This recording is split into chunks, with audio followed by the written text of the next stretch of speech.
What's up, everybody? Hi, everyone. Going? Here we go again. Yeah, here we go again. Episode number 9. Are we calling this an episode, a show? I don't know. I bounce back and forth between like show, episode. It sounds way too official to say it like show. But I guess it is becoming a show. Stream. It's a thing, a stream thing. Hey, thanks for being here, guys. We're really excited about the episode tonight. We've got Sam and Kate coming on, who we'll introduce in just a couple of minutes. But first, I want to do our community spotlight because I've meant to do that the last 2 episodes and it didn't happen. So really quick, before we get started, I would love to take a second to talk about Rally for Rangers. This community spotlight is hopefully just a moment for us to highlight either a nonprofit or some sort of business in our community that could use the support right now. And Rally for Rangers is a 501c3 nonprofit organization that has supplied over 100 motorcycles to park rangers all over the world. It's crazy. If you don't know about the organization, you should look it up online. There are opportunities that range from just donating on the website all the way to actually delivering one of these bikes in person on one of the rallies. So check it out. I'll paste the link here in the live chat. And yeah, without further ado, I think we can bring on our guests and get started. Let's see. Do we have them? Yeah, we do. Okay, great. Hi, guys. Hi, guys. Hi. Welcome. So yeah, welcome. So we have Sam, Lambie, and Kate. How do you pronounce your last name? Zark. It's a silent C, like Czar with a K. I figured it was probably simpler than my brain was trying to make it. So we're really excited to have you guys on tonight. And if you've been watching the live streams, you probably noticed that we actually haven't had a lot of travelers on the show so far, which is sort of interesting given who we are and that traveling is one of our favorite things. And we've had a lot of different, very interesting people, but we haven't had travelers. And I'm not sure how it really shook out that way, but that we kind of were working on the thing and we're like, we want to have some travelers on, some folks who have some interesting stories to tell. So one of the reasons we thought you guys would be super interesting is not only because you were traveling at this like really unique time when COVID hit and you have this like interesting twist at the end of the story, but also that I think your story and your trip is a nice combination of inspirational, but also achievable for a lot of people. You're not the full-time round-the-world travelers. You had a 6-month trip planned. It was something you'd anticipated and thought about for a while and were super excited about. You executed on it and then had it sort of interrupted in this very unusual way. And so I think that makes for an interesting story. And also it's neat that we actually don't have this long history. So I don't know the whole story. One of the cool things about your trip is that you haven't been blogging about it. You don't have an ADV rider thread. You don't have a zillion followers on Instagram. So a lot of this we're going to be discovering at the same time. We met through a mutual friend, Jonah, in Dallas initially, right, 2014. But then it was really his idea for you guys to come on. And we thought, perfect. We were still, I hadn't even, hey, Jonah. Yeah, hey, Jonah. Jonah's in Thanks, Jonah. live chat. So hi, Jonah. Thanks for the inspiration for tonight and bringing us all together for sure. You guys, though, I've got to say, like, I just love you two. I don't know you that well. I don't like have a super deep, long, rich history with you, but like both of you have this amazing energy. We hit it off right away. Kate, I remember like being in the booth when we were hanging out at Overland Expo and being like, I have to work. Like, I just want to stay and hang out with you all day, but I'm kind of You're really cool. Let's hang out. Yeah. That was a fun day. It was so fun. Yeah. So just like watching your trip unfold too, I'm excited, just as Jonah mentioned in the intro email with this idea, like I'm just excited to hear the stories myself. So yeah. So why don't I think it'd be neat to kind of, for folks to get to know you guys a little bit before we get into your travel stories. So let's go back. I mean, first of all, where are you guys chiming in from right now? We're in Taos, New Mexico, a little town of 10,000 people in northern New Mexico. Got it. And are you guys New Mexico natives? I'm born, bred, and burrito fed here in New Mexico. Is that what you say? Born, bred, burrito fed? That's Sounds like a license But what plate. kind of burritos, Sam? Right. Christmas. Green and red. Yeah, green and red. Usually some chorizo in there. Is that the sauce? Sometimes we get fancy and we put a Rano in there as well. Okay. And what about you? What about you, Kate? I grew up many different places. I started out in New York and Long Island, New York, spent some childhood in Moab, Utah, and then Orange County, California through high school. And then I've moved north from there, Santa Cruz, San Francisco, Seattle, places in between, and then finally Taos. But I've kind of lived a lot of places. He also grew up in San Francisco. He spent some time in San Francisco. I did. I went to high school in San Francisco. I got in all sorts of trouble. I mean, I had lots of fun in San Francisco. Yeah, me too. Actually, I have stories about that too. Yeah. Yeah. And you guys are married. How did you guys meet each other? How long have you been together, and how did your relationship come about? We've been together about 15 years. 16, I think. 15. You're right. 15. 15 years. I was a Something chef like that. in my previous life, and I was a sous chef at a restaurant called Joseph's Table. And Kate got hired as a bartender. One night a week on Sundays. One night a week on Sundays. And that's how I met him. No way. And that's how we met. Yeah. And she would make me these lattes, but they take 20 minutes. I always wondered, I was like, why do they take so long? But they'd be perfect. The absolute perfect lattes. Took me a while to figure out that she really liked me. Always on your latte to spend time with you. She's just like, It has to be the perfect latte. I really like him. batting her eyes, looking across the restaurant, slowly stirring. Oh, that's Yeah. Exactly. It was really romantic, and he'd help me close out the drawers on Sunday nights and walk me to my truck. It was very romantic. And he'd have his motorcycle helmet in his hand.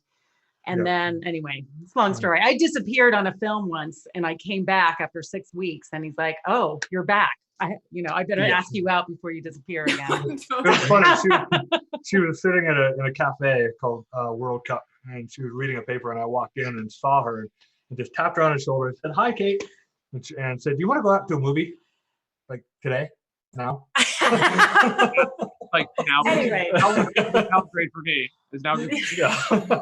And it was Spider-Man, the upside down Spider-Man with the upside down kiss. Anyway. Spider-Man 2. So you went. You went? Yeah, we went. Yeah. That night, of course, he brought his friend Jack, who worked at the restaurant. And I'm like, I thought it was a date.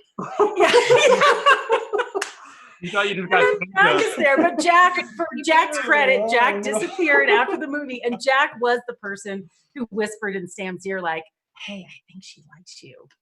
I think she really likes you." So anyway, it all turned out. Oh man, that's so was this trip just like for fun, let's test our relationship on a 6-month-long motorcycle trip? No. No, Well, it was all right. It turned into our honeymoon, like 10 years married, and we had never taken our honeymoon because all hell broke loose 5 weeks after we were married. Mhm. And we never could take the trip that we planned. And so Right. when this trip was coming together, 3 years ago. which originally our honeymoon was going to be to South America, we're like, hey, let's just call this our honeymoon, even though we've been married for 10 years. Yeah. Was that going to be on? Was your original one going to be on bikes, or what was your original? No. And so that's the plus point of delaying for a hot minute. Yeah, all that changed. What was the first idea? 10 years ago, what did you think you'd be doing on your honeymoon? We were going to Chile and Argentina and just exploring. And backpacking and throwing on some backpacks and going and exploring the country. I've been riding. I haven't been doing any sort of enduro or dual sport riding of any kind back then, 10 years ago. I've been riding street bikes since I was 17, 18 years old. Pretty much ever since then, but didn't even think about renting bikes or getting bikes or riding bikes. Or dual sport, like adventure biking. Yeah. So 10 years later, here we are. Yeah. Kate being the badass on a motorcycle. I love that, by the way. I remember distinctly on one of your posts, you just posted a picture of Kate riding and you were like, Kate is such badass on her bike. I was like, oh, that's just the sweetest, like kind of genuine stoke, like, oh, look at my lady on her bike. Yeah. Totally. Well, I have to give Sam credit for it really was him making it happen for this trip. And just getting me getting the motorcycle, supporting me all along the way to ride. And then really you were the main motivating force. Even though I wanted to go, it was Sam's like push and drive to get us out the door and on this trip. So I have to thank you for that because it was amazing. So you guys were both, you were already experienced international travelers, right? You said you were backpackers. So what are some past trips you've done? And before getting into bikes and before starting to travel on bikes, what were some backpacking trips you guys have done? Thailand. We went to Thailand for 3 weeks. I went for longer, but yeah. You went for longer. Thailand. Uh-huh. I went multiple times to Thailand. We went to Iceland together. We went to Baja on a long extended trip with his truck and a rooftop tent and lots of toys. That was super fun. That's a good one. Yeah. Well, the winter before, I had gone with 5 of my other buddies, and we went on our big bikes and went all over Baja for 2.5 weeks and 2,500 miles. Had a blast. And I came back and I was like, I got to take Kate on this. I got to take Kate down to Baja. She'd never been here, so we did an intro trip in the truck with stand-up paddle boards and tent and a grill, and you know, there was no like, oh, I haven't changed my underwear in 5 days, or my shirt, or my socks. No. Yeah, and we'd also done a big trip to Spain and Portugal, and just been out and about. You know, travel's always been on our mind. Traveled a lot, Sam, for work when you were a chef, right? You were on a yacht. Yeah. A certain so I went to culinary school in 1993. I hitchhiked from New Mexico to Florida when I was 19 years old to see if I could get a job on a boat. And I've been cooking for, I don't know, 2.5 years, maybe something like that, in pizza restaurants here in town. So I hitchhiked to Florida, which was an adventure in its own. Got there and quickly realized that boats were way over my head, way above my league. So I said, okay, I'm going to go to culinary school. So I signed up for culinary school in Miami, at Johnson & Wales University of Miami. But then I went and visited the campus, and it was in between Fort Lauderdale and Miami in Hialeah, which is basically an industrial kind of crappy little neighborhood. And I was like, no, I'm not gonna spend 2 years here in Florida. I'll get in big trouble. So I went and looked up the Charleston, South Carolina campus and visited that, and just fell in love with it and said, okay, great. California, and lived with my father for a little bit, and worked in restaurants for another 4 years there, in a bunch of top end restaurants, and had a blast. Got in total, absolute trouble with drugs. I like how you keep saying get in trouble. I love it. I want to hear the trouble story. So maybe that's a different interview. Yeah, another topic. That's a whole nother history. Down to Florida again, and within a couple of weeks, I got a job on a really nice boat, and spent basically 4 years traveling around the Caribbean, most of the Caribbean and the northern Atlantic, up by Rhode Island, on a 150-foot yacht. Cooking for a really rich Russian guy, which was quite interesting. I bet. What an interesting. So that's a super interesting story. I think there's actually a lot of. I always think there's a lot between moto travel and the boat traveling crowd. There's similarities. Like I think you have a pretty interesting job too before this trip. Tell us what look at the spell. Is that a spell in a hot mix? It's been probably 18 years now. Good grief! How did that happen? Location scout, and kind of my first film ever. Amazingly enough, I didn't know how unusual it was, but it was actually the film that I scouted for. Decided to shoot here in not just Taos, New Mexico, but Arroyo Seco, which is a little village that's like 10 miles north. And it was an amazing experience. I asked to have the job as the art department coordinator from the production designer. Long story. Anyway, that was my first job, and it was amazing. Little did I know that would be like the highlight of my career. And never would another film shoot here in Taos, New Mexico, because it's so expensive. I was just such a good location scout. Main focus has been costume. Costume has been my gig and I had to leave early, which is very radical in film work. Permission to leave early. So one thing that I think for the audience watching tonight is lives and abandon everything before this trip to go out, correct? Absolutely. Totally correct. Yeah. So you still have jobs. Still have my jobs. Not only do I have my job, but I now own the company. He bought the company with his brother, Oban. They bought the company that he's worked with for 15 years ago, because 3 years prior to this trip. Okay. And so I basically became essentially tired of working. And my brother and I we did all these huge upgrades, got them all these upgrades to the TousNet. He works. It's an ISP that we own, by the way. So we're just did a whole bunch of upgrades, and then we left. Happening. But we did. Yeah. But you're right, with the intention of coming home. Yes, with the So that's intention of neat. coming home. Sell your house, sell all your stuff, quit your job, cash everything out, and go, which is something really interesting. So in terms of the trip and the destination, let's start talking about that. What sort of getting the time and the money and stuff like that? Well, we could. Mm-hmm. But with the intention 6 months, that's like so much time. Yeah. To get down to Panama. My sister has lived in Panama part or mostly full time for 11 years. And Issues with the stream. We haven't had this issue like even once since we've started the tour. So this is really unfortunate, but everyone is commenting that they're having a difficult time. And Aaron has also confirmed it. So it's be coming from our end. So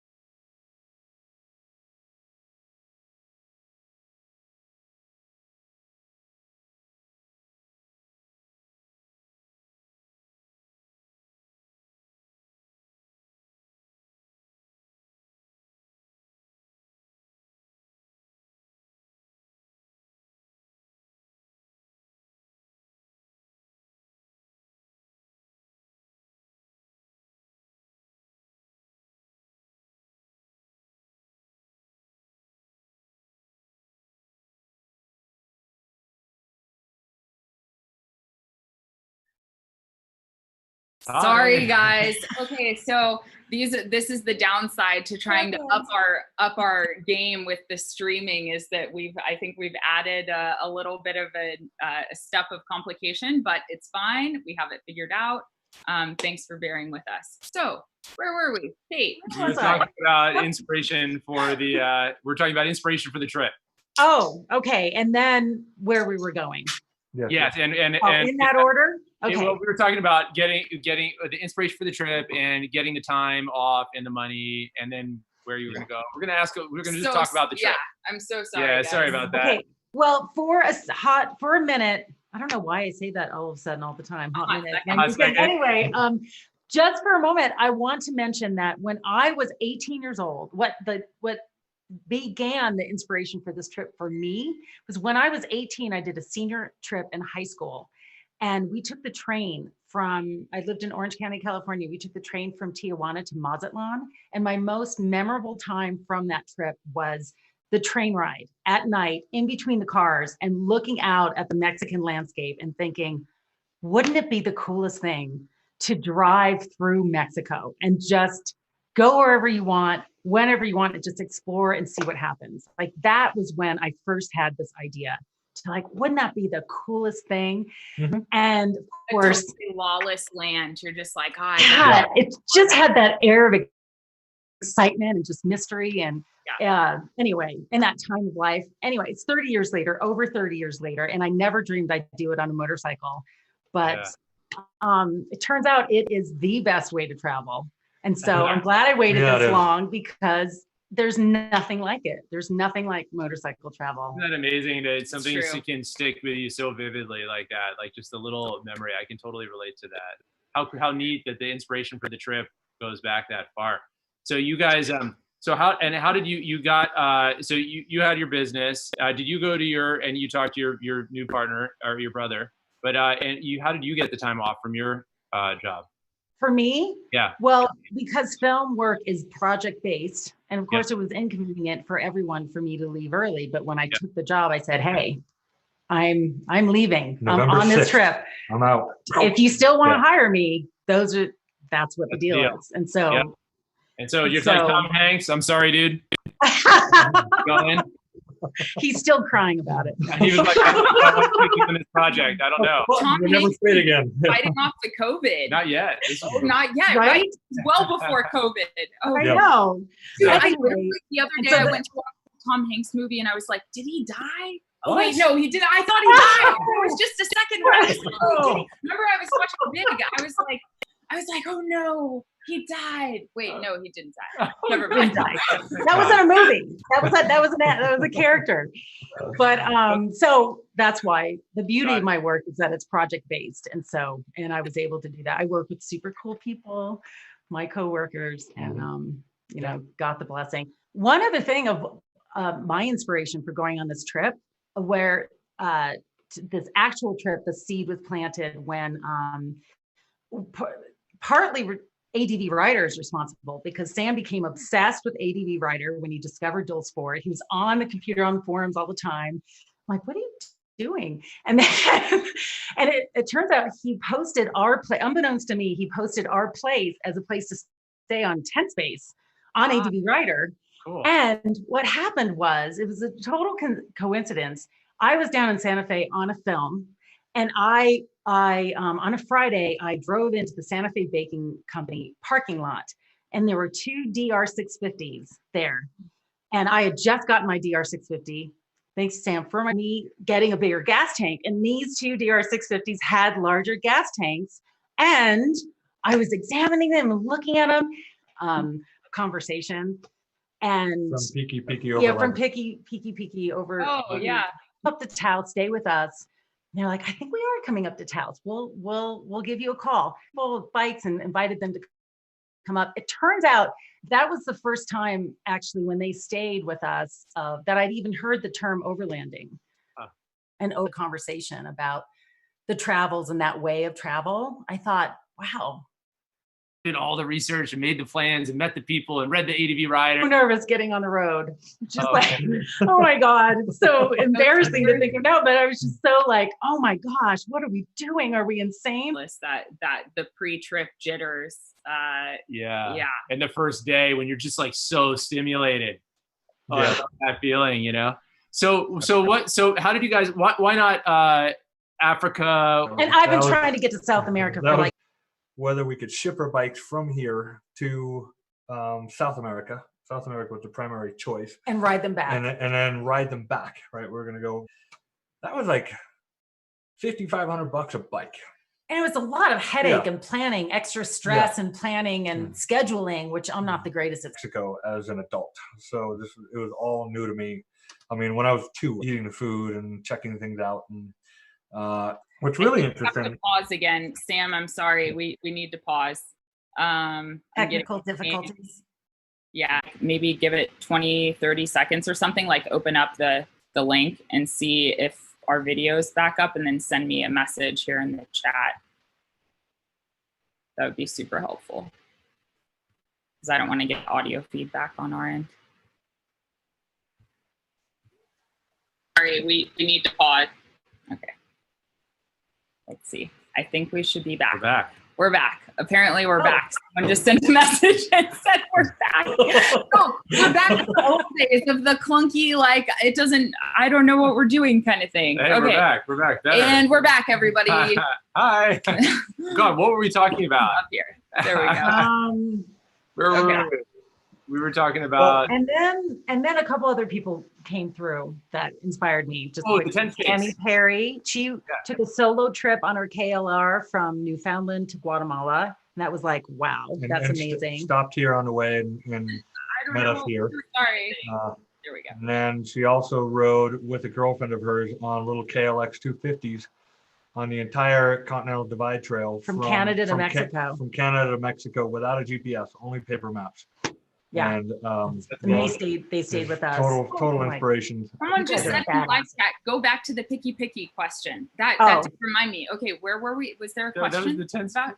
That was okay. Sorry, someone in the live chat just said that. Anyway, Nicholas and Nelsape were rad, and they really inspired us. Yeah, they totally inspired us to continue the dream of traveling. So to get our act together. So for 3 years, so I saved as much money as we possibly could. What, Ashley? When did the trip start exactly? November 6th. November 6th. Early November. We're supposed to go to early. We were supposed to be getting back around right now. Yes. Which is probably why Sam has not unpacked his Moscow moto bags that are still living in the floor. That's awesome. You guys are still living out your bags. So you have all this stoke going into this. We've met all these amazing travelers. You've read all this stuff. You picked the spot. You're like, We're not going. It would. By the way, I totally understand that thing about like I don't want to deal with logistics. I don't want to deal with visas. I don't want to ship my bike. I don't want to deal with any of this bullshit. I want to roll out of my house on my bike and go somewhere interesting. And that is a great reason to pick Central America and South America and Mexico and these destinations. So you guys can get that. So you head out. Tell us what's it like. You're like we're doing it. You said you were so nervous going out the door. What were you guys thinking? What was going on? Where did you head to first? The first day out the gates, it was dark and stormy and cloudy. We had breakfast with a bunch of our friends down at the diner, and we left house at like 10 in the morning, something like that. In terrible weather. In terrible weather. It was freezing. I had all the heated gear on. The heated gear on. Yeah, and we rode in 5 hours of rain. Oh God, brutal. Yeah, that was the start of our trip. Yeah, that was the start of our trip. Like, this is not nearly as much fun as I thought it was going to be. Luckily, we booked a hot springs hotel. So we pulled into the hotel and had the hot springs and everything was great. And then we went to another set of hot springs the next day. We started off well. Yeah. Yeah, we went on a kind of a gently hot springs tour we spent a week getting to Mexico. Yeah, I know. We spent a week just getting to the borders. Hilarious. But we had two friends of ours that were in their car following us. Their truck, with the rooftop tent. They were our support vehicle for the first week. So we camped together, had a blast. It was super fun. Kind of dialed in, the camping gear a little bit and the food and stuff like that. Of course, they took care of us and cooked for us and brought all the firewood, and it was super great. It was a gentle on-ramping, so that was awesome. Yeah. And then we kicked off into Mexico from Bisbee, Arizona.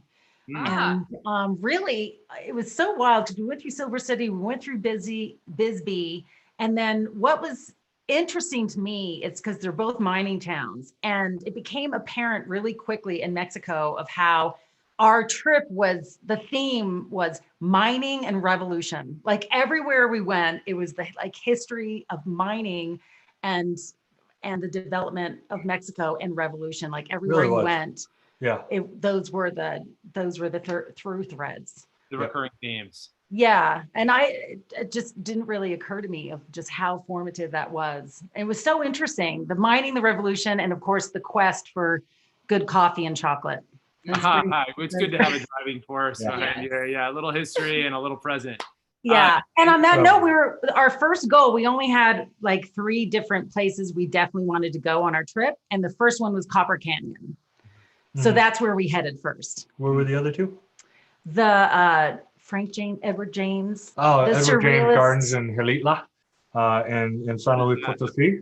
It's a surrealist gardens in the Sierra Gordas of southern San Luis Potosí. It's in the jungle. Mind blowing. It's so cool. Edward James in Gilitla with an X at the start with. You should look it up. It's amazing. It's mind blowing. He spent 45 years building the surrealist sculptures and buildings in the jungle, like staircases to nowhere. It's really interesting. Very inspired by Salvador Dali. So we really wanted to check that out, and that was so those 2. So in Mexico, we're going to back up a little bit and do Copper Canyon.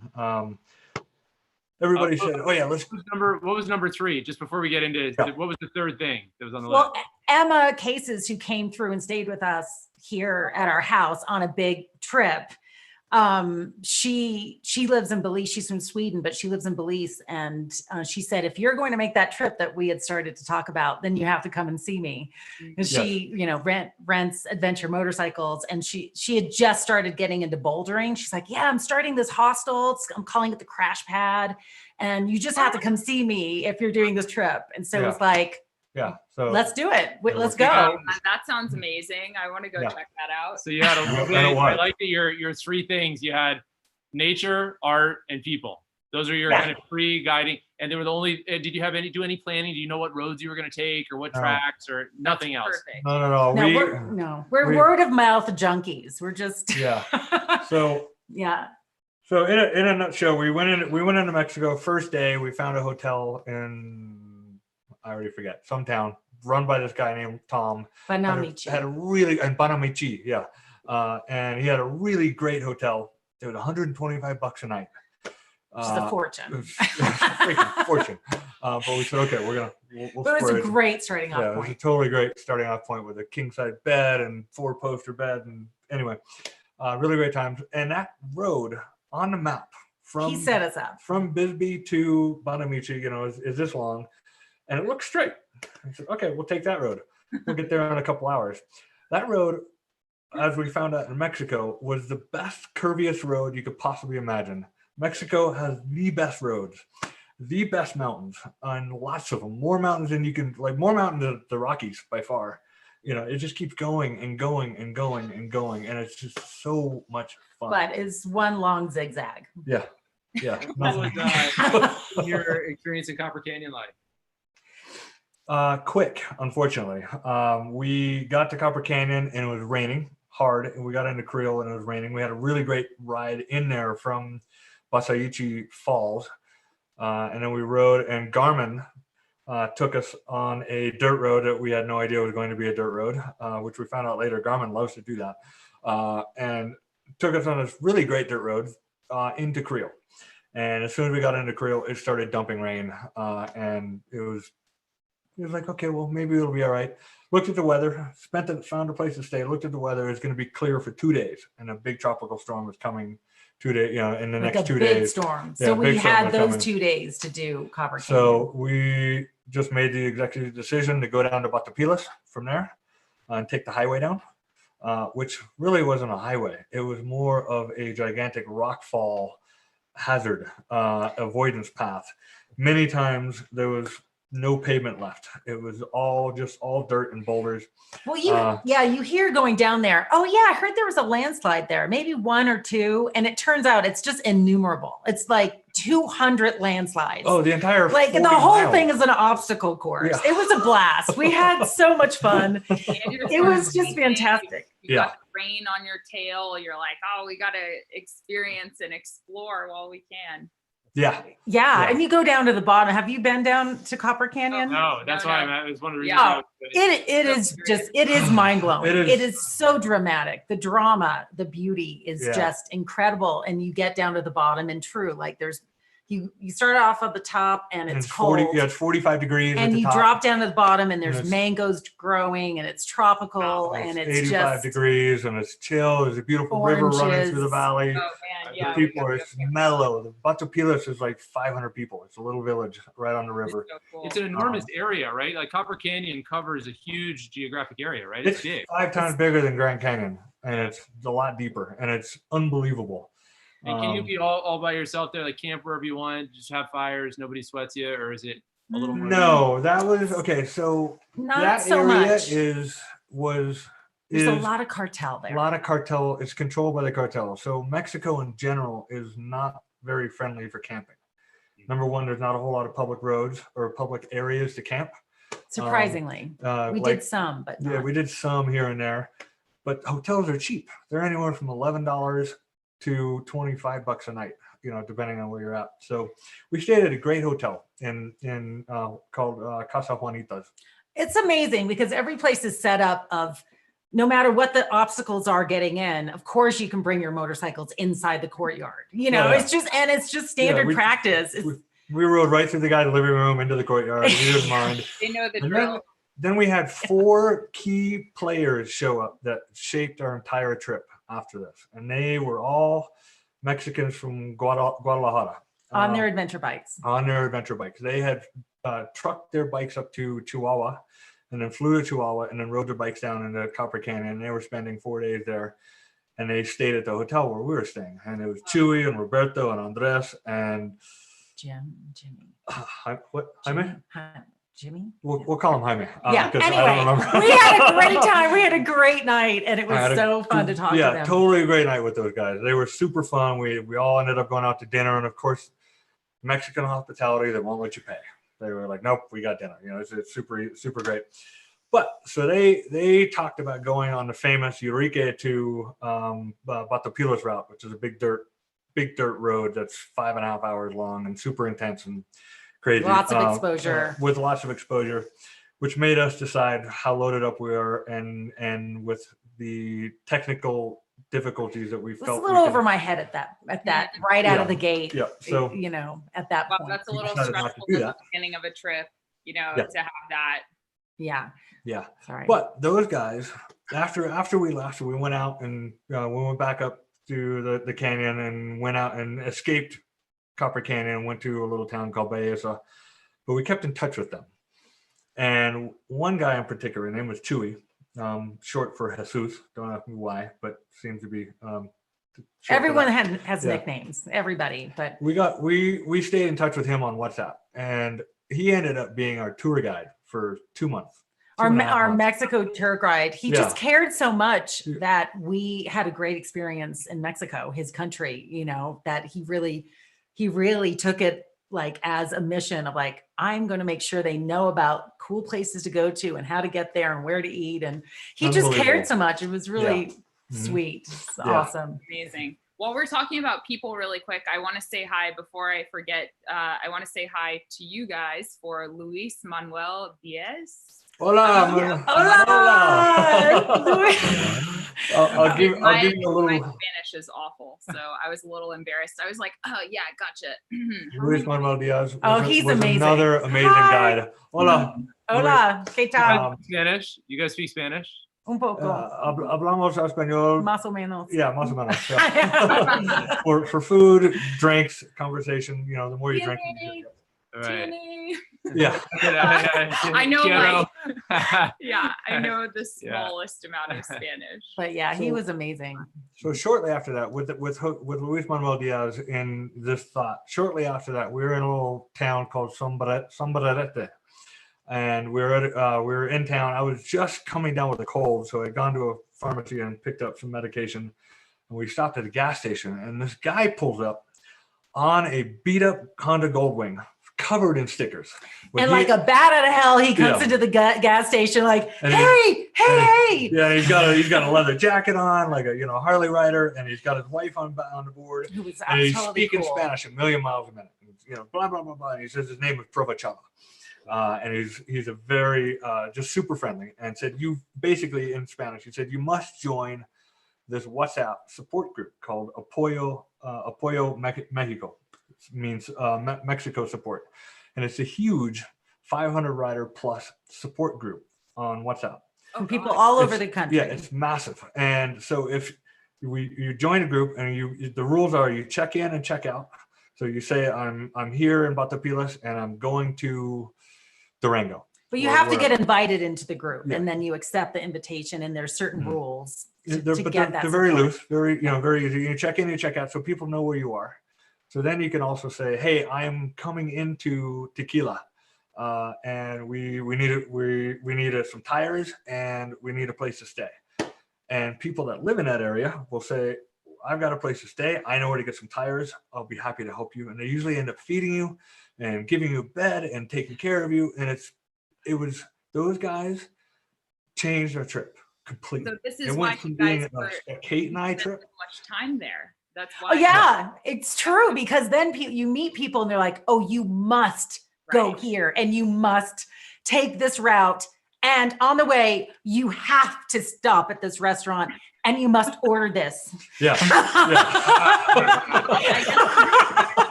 And it's hilarious. Yeah. And it just leads you here, there, and the other places, and you meet more people. And Is this the connection to the motorcycle clubs that you guys alluded to the other day? Yeah. Yes. What are these motorcycle clubs that you mentioned in Mexico? You said this is okay. One is the most famous one that we know of is the one that's on my shirt here. It's Tumikis. Okay. And these guys are from Ezatlan, which is in the state of Jalisco, it's in the middle of the state of, it's a town that you would not know existed. It goes on the highway on the way to Mazatlan. You would not you would never have any reason to go there. No reason to go there, except for the Apoyo Mexico group saw that we were in the neighborhood and said, you got to meet Provechava. Yeah, Provechava. He insisted that we meet Miguel. We meet the ringleader of the administrator of this group. Of this group. So we said, screw it. It's only a few hours out of our way. So let's take this mountain road. We took the mountain road, went over the mountains and into Ezatlan.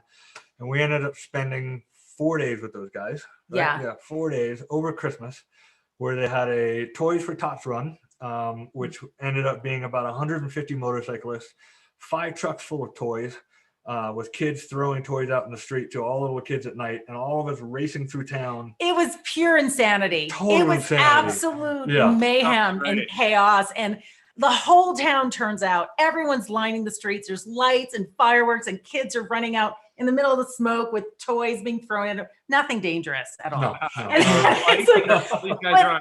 The people are on bikes. Yeah, everyone's on motorcycles. There was probably 100 bikes. 100 bikes, and all different kinds, or like were they cruisers? There were probably 5 bikes over 500 cc's, and everything else were Italica 250s, 150s, and scooters. Cool. And lots of KLRs. But this group, man, we showed up at Miguel's, the administrator, Miguel Larissa, who's famous, famoso in Mexico for doing this group, and he's amazing. He's a dentist, and we stayed with him.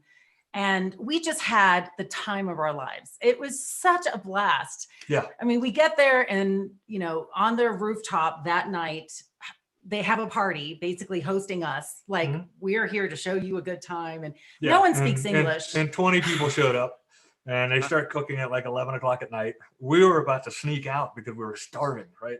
We're totally starving. And we're like, hey, Miguel, we didn't know, we couldn't understand what was going on.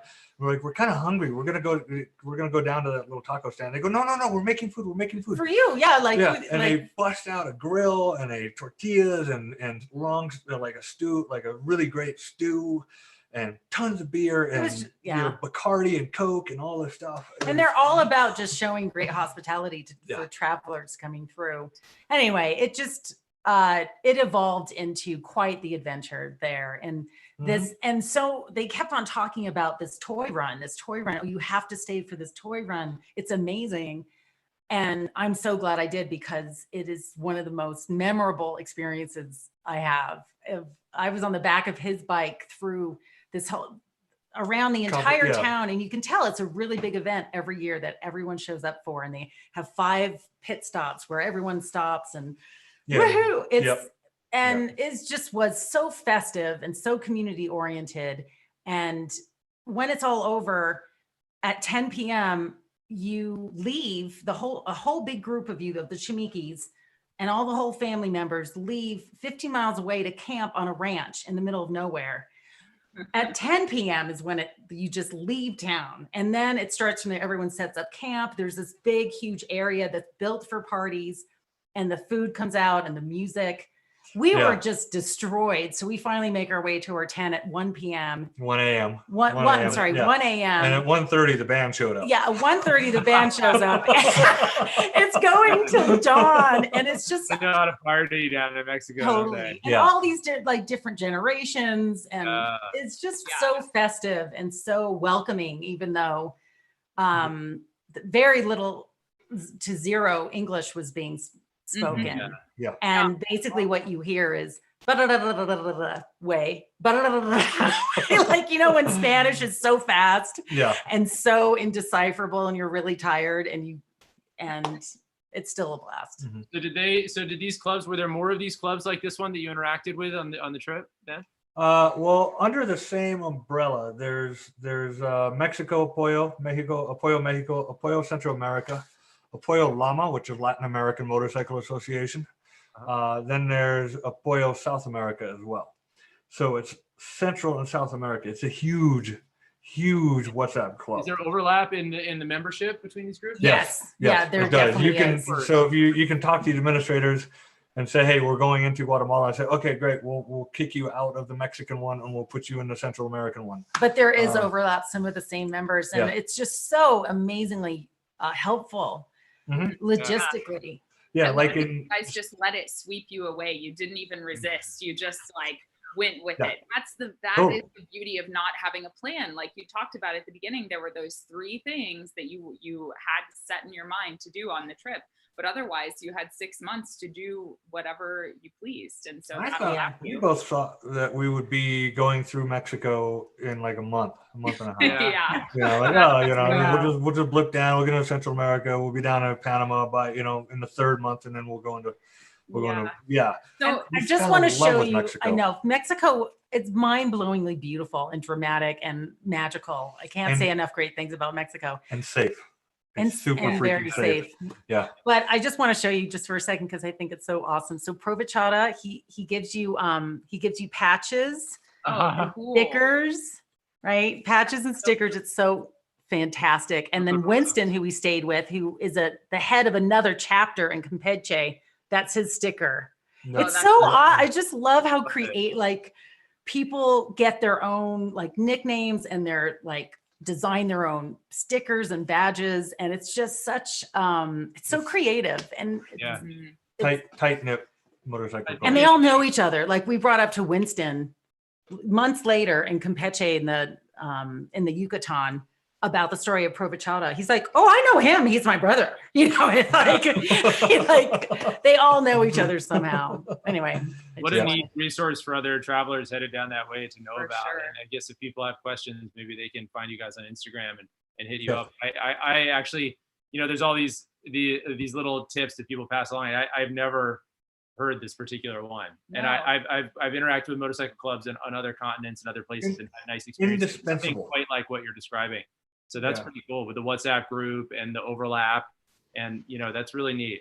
So you may get some questions. About I'm in. That's great. from us anyway. If no, I'm gonna be serious. There is no exclusivity in these clubs. You can ride a hog, you can ride a scooter.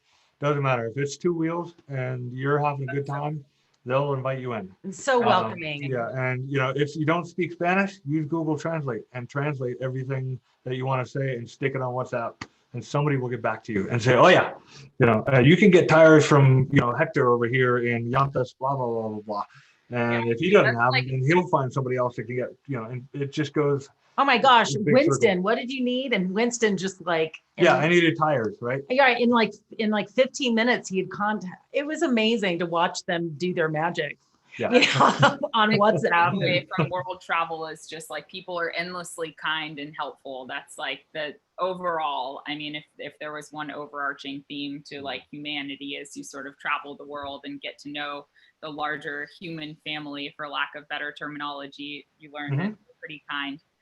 So I want to first, I want to tell everyone in the audience that we are going to let people join in just a few minutes, but I thought it might be fun to bring up a few of the photos. Our process changed a little bit because we got booted off of the other live stream, but do you think that would be good to bring up a couple of the photos? You have them on here? Yeah, totally. Let's do it. Okay, so we're just going to play this fun game where we bring up a photo and then ask you guys about it. We chose the photos and we'll surprise photos. Yeah, this is. Will you be able to see it? Well, no, we're gonna have to guess what it is. Okay, so let's see. Okay, so do you guys see this photo? Totally. Ice cream devil. I got a great story for that one. So this is outside in a little town of Barana La Navidad, which is south of Puerto Vallarta. Right? Yeah, south of Puerto Vallarta.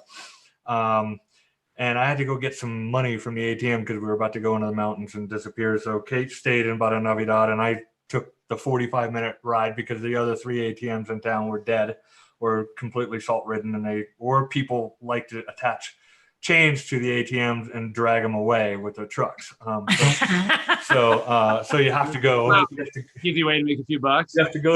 You have to go to the local OXXO, which is the 7-Eleven, the equivalent of 7-Eleven, in this little town.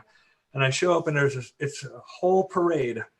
Mexico's all about parades. I'm sure you might have heard. Everywhere. Crazy If there is parades. an excuse for a parade or a party, they're doing it. They're amazing. And I pull up, and it's a whole troop of these dance groups. And these dance groups are doing this kind of Native American dance.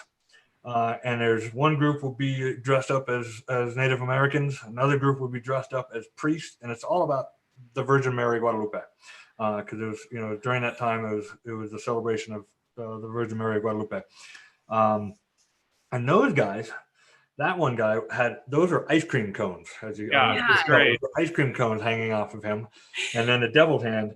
And then there were some other guys that all had these giant fluffy Michelin Man suits with baby heads on them. And they were drinking mezcal out of gigantic baby bottles and dancing around and tormenting all the dancers. And it was just, I spent like an hour there just tripping out. I like this guy because he's like, on the one hand, he's like, looks really scary, like he's going to kill you. But on the other hand, their ice cream cones, which are delicious. Yeah, exactly. And they actually look like somewhat, I don't know if they were treats, but they do look like treats. Like there's some kind of like cotton candy or some kind of treat for people to actually take. Kate, Oh, they probably are. Were you just in heaven with all the costumes? Like, oh my God. Mind blowing. Yeah, it was pretty amazing. The creativity that they come up with, and it was a full on hour of just tripping out, and then get my money, get on my bike, and head back to Kate and tell her, like, holy shit. He showed me the photos. I'm like, what? How did I miss this? Yeah. But the parades were constant. Let's share the screen again. Yeah, which one? Oh, were we not on shared screen? No, I turned it off. I'm turning it off in between. Let's do that one. Which one? This one here, the backpack. I think this is interesting because it's actually, I didn't put this we didn't pick this because it's one of our products. It just sort of was like interesting. You are not just walking into like a hotel room or a campsite with the backpack. You're actually like on a trek. Okay, so that is just outside of Antigua, Guatemala. Love that photo. And this was right before we were coming back. And we absolutely wanted that to be like a Moscow Moto ad. We did. We're like, well, I mean, it was so amazing to use that bag as a backpack. It totally saved the day. So it's like the secret bag with all these hidden pockets, and then you can use it as a backpack. Anyway, camping here. Why did you have so much stuff with you? Is this a day walk, or where were you guys headed? No, this was Yes, I'm sorry. No problem. So there is a volcano that's about 8 miles outside of Antigua. There's 2 of them, actually. There's 3 of them. Volcan Agua, Volcan Fuego, and Acatenango. Volcan Fuego is the only active volcano, and it's 12,000 plus feet high. And it belches out smoke and fire about every 5 to 20 minutes, all day long, all night long. And you can see it from town. And there was a tour from Central America Tours. Really great group. For $45, an overnight hike up there. They set you up with camping. They feed you. They give you wine, and you get to watch the volcano from a mile away at the same altitude. Right across. I mean, it's on the opposite crazy. volcano. They tell us that it's a 5-hour hike. Okay, that's all right. We can do a 5-hour hike. So hence why we have the 35-liter duffels. We fill them up with our warm clothes and water, and it's cold up there, and it's an overnight. And it's overnight. But they neglect to tell us that it's 5 hours of straight up 25-degree hike. Yeah, they wouldn't tell you that, or else no one would do it, right? Exactly. Yeah. Well, they try to warn you, but there's no warning. It's the hardest hike I've ever done in my life. It was so challenging. There's no switchback. It's pretty much straight up, left, straight up, left, straight up, and so on and so forth. And it's volcanic tuff, so it's all gravel. Totally worth it. Yeah, all gravel. The hike sucks beyond belief. Totally sucks. Yeah. But the views, as being at 12,000 feet, overlooking the volcano and watching it explode all night long with lava running down a thing is unbelievably magical. It's amazing. Did you guys happen to run into a guy while you were there who rides adventure bikes, who like works for the tour company or works there on the mountain? His name's Greg. Greg Hilchey. Who? Greg Hilchey. Oh, man. Okay. No.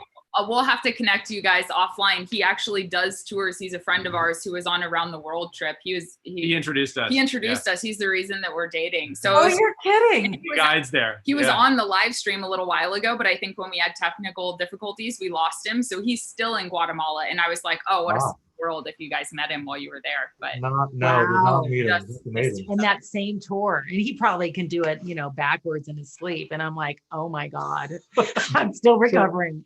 So while we're on the subject of that hike and that trip, 5 hours up and 3.5 hours down of absolute misery coming down. Luckily, there's a little coffee store, a little coffee kiosk about 2/3 of the way down that saved our asses. But we went back to Antigua, went to our hotel rooms, and basically died because our legs were completely destroyed. And we were supposed to go to Honduras the next morning. Well, we were supposed to go to El Salvador, and then on the the next morning, and we were on the way down from the volcano. We found out the border was Yeah, closed. so the borders then of we El had to switch Salvador it to were closed. Honduras. Yeah, and they closed for 21 days. They said, we're done.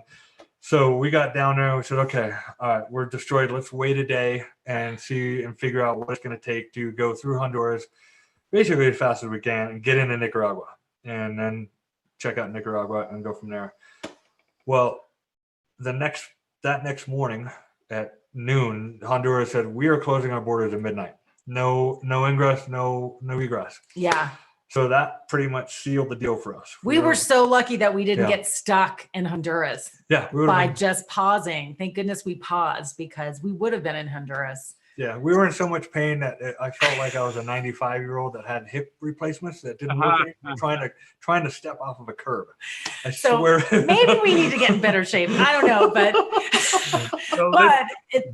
but that it pain saved us. or that soreness saved us because we had to stay another day. Well, that's actually a neat transition, because I think let's talk about that, because I think that even the way that transition happened represents the suddenness with which everything changed. So at what point did you start sort of having an awareness of what was happening with the virus internationally? Like, when did that even pop up on your sort of news radar on this trip? Mexico was on it pretty quick. When we were in the Yucatan, they were starting to wear masks. When we were starting to go down to Bacalar. Yeah. Was that January? Or that was after the New Year, right? Or, Okay. Yeah, I mean, I was paying attention to the Wuhan story. I've always been really fascinated by pandemics and interested in that sort of topic, which is why it was surprising to me that it didn't occur to me that what would end up happening would happen. But I was so fascinated with Wuhan being completely shut down, a city of 11 million. And so I was definitely following it. So it started coming up when we were in Guatemala, not really beforehand. Yeah, you're right. It was really When was far away. And then it hit like a ton of bricks. What? put a date on that. Like, roughly when are we talking here? We're talking second Guatemala week is of like March.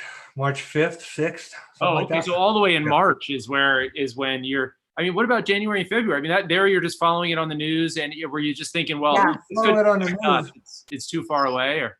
Yeah, for some reason, I think when you're traveling, you're just so kind of myopic in a way that it feels far away. It feels like it doesn't apply to you somehow, though it should have.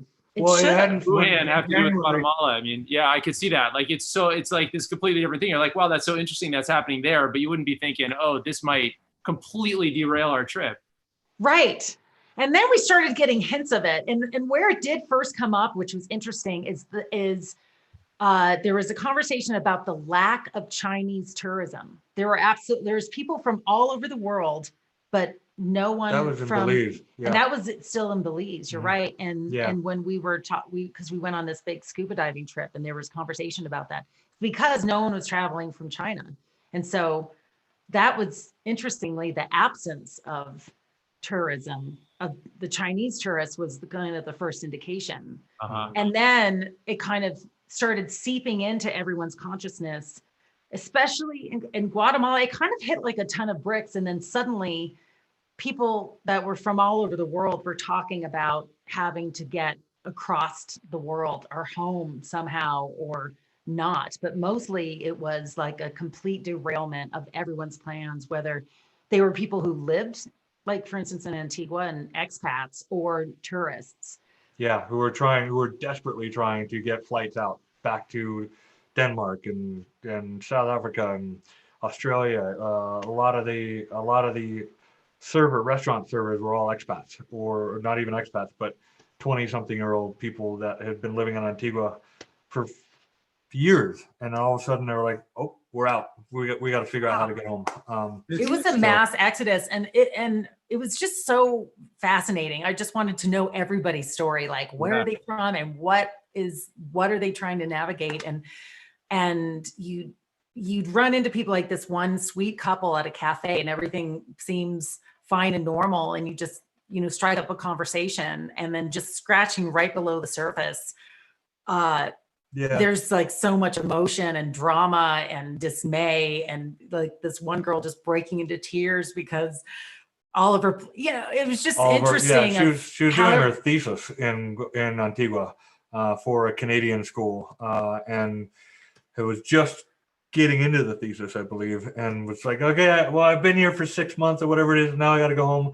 And my parents are trying to get me a flight, and we can't find a flight. They keep getting canceled, and I don't know what to do. And both of us were like, well, maybe you ought to stay, and just stick around. You got a boyfriend. You got a Guatemalan boyfriend right here, Yeah. But that honestly, in hindsight, turned out to be the bad advice. It's obvious that. Yeah, it's good to get home. But it was just so fascinating to hear everyone's plans and how, like, this one person said, I've had 5 flights that have all gotten canceled. Yeah. And just the mad scramble to get somewhere that made sense. Was there any animosity or discomfort with foreigners was that starting to happen at all? Like, no, not to us. Not at that point. But we heard from others that had been staying down there that the Guatemalans and the Mexicans were starting to get really weird about foreigners in their towns or in their areas. And Sayulita, Mexico shut down their roads completely, wouldn't let anybody in and out.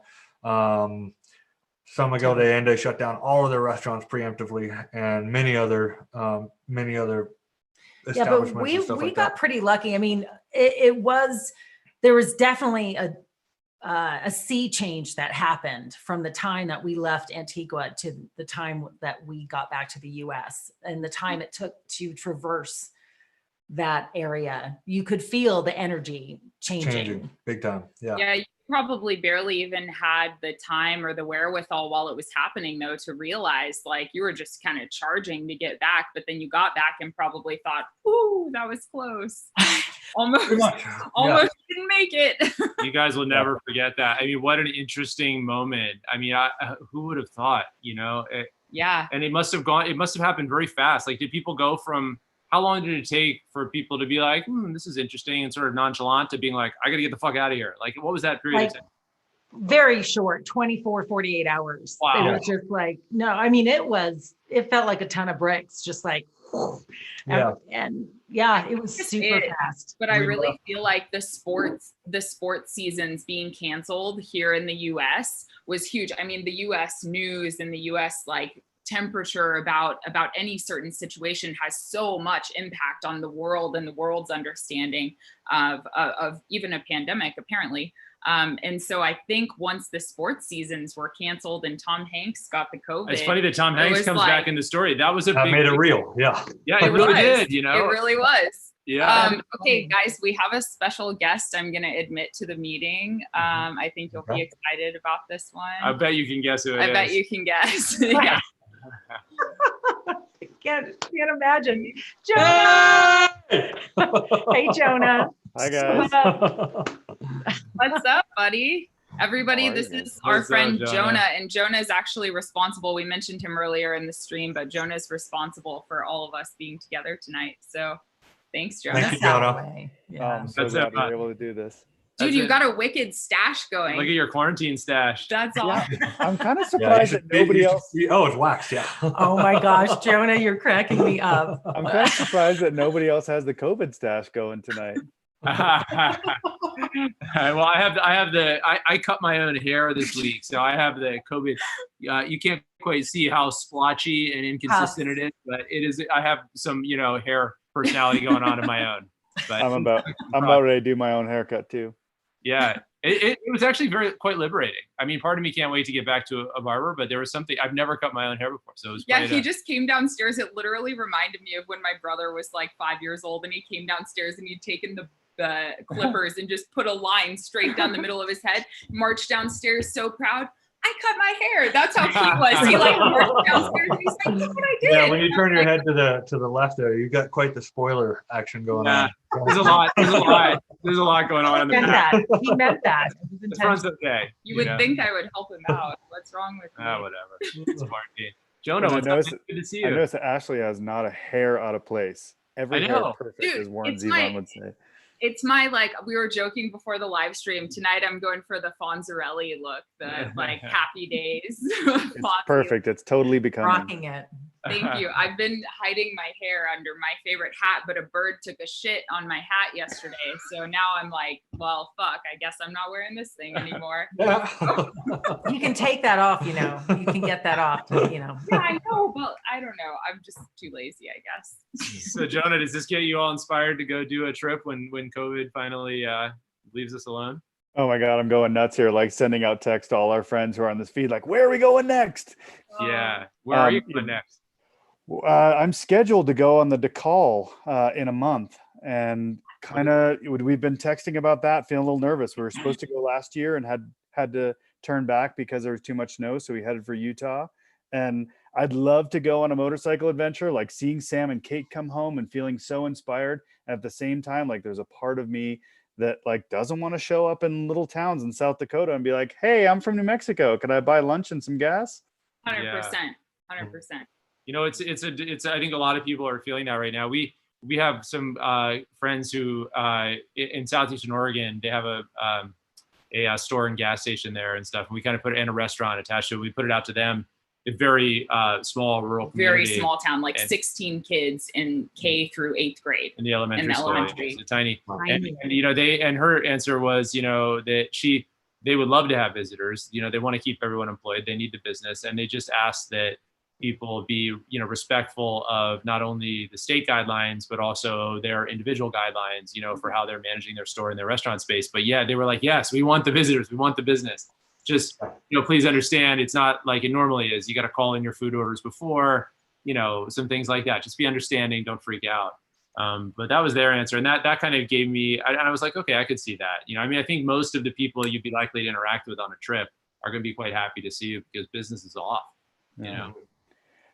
Shout out to the Colorado 500. I know they're in some difficult decision making this week. I've been invited as a rookie, my first year doing the Colorado 500. Super excited about it. It's supposedly an amazing crew of people, like 200 riders doing 500 miles of single track through Colorado at the end of August. Invite only. And they're taking a look at this going, okay, you know, are these little mountain towns and their hotels and their restaurants going to be in a position to host us by August? It's really tough. Yeah. I mean, none of us know. Nobody knows. And I feel particularly sensitive to the whole topic myself, like even with our personal decision making, because our lives are so public because of Moscow. And there's a lot of good that comes from that. But I don't quite know what the message is yet or how to behave or what's right. Because I mean, like as we're watching in South Korea, boom, outbreak again. You know, nightclubs open, guy goes out, 80 something people infected because of this one dude who has the COVID. So like what's going to happen if 500 riders are on single track weaving their way through an entire state?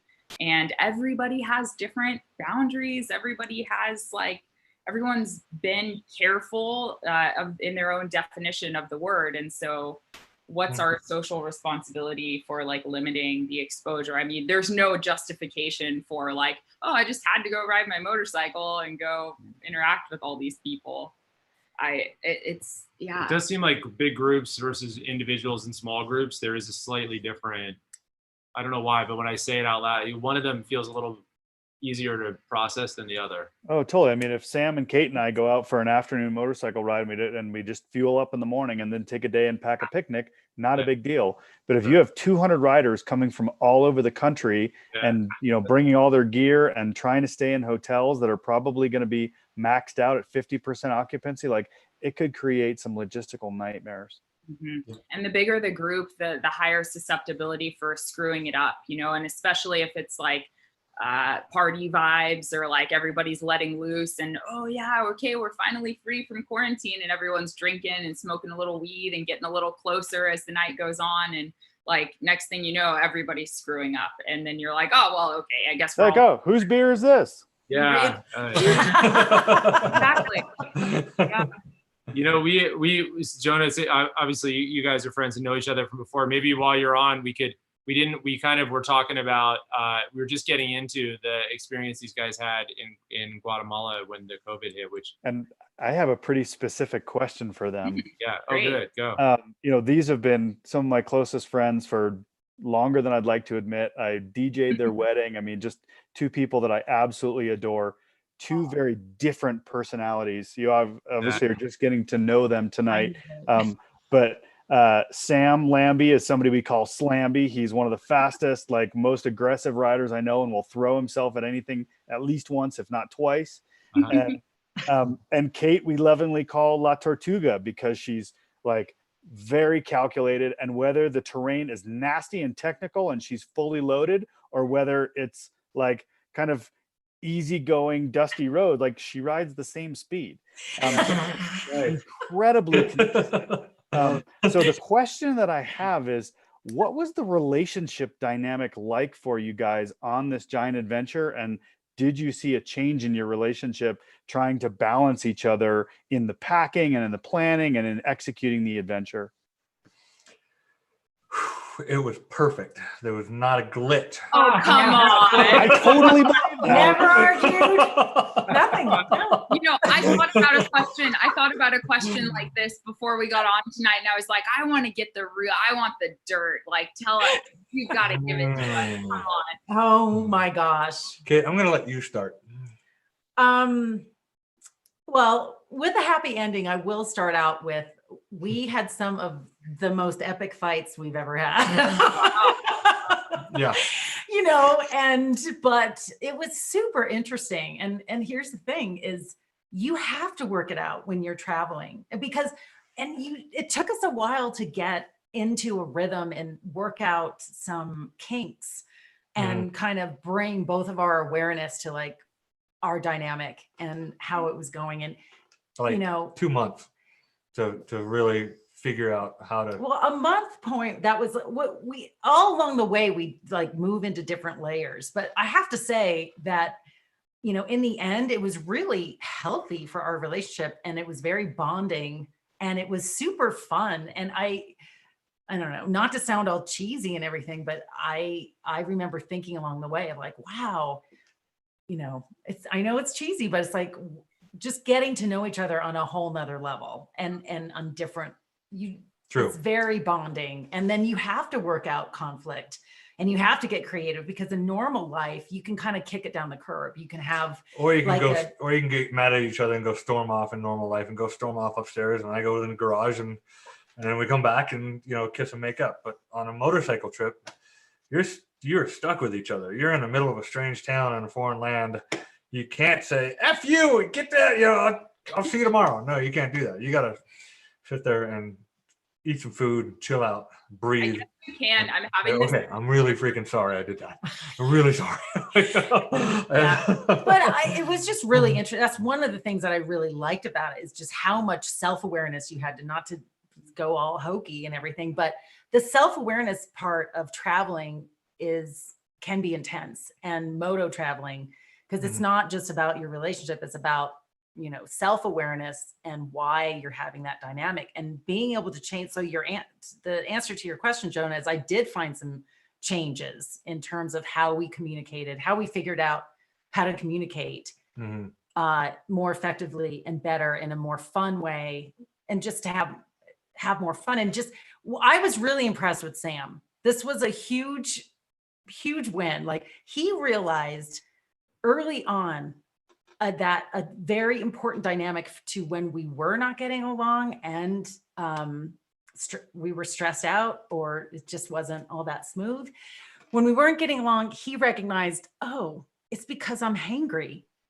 Like, it's as simple as that. I just need to figure out how to feed myself.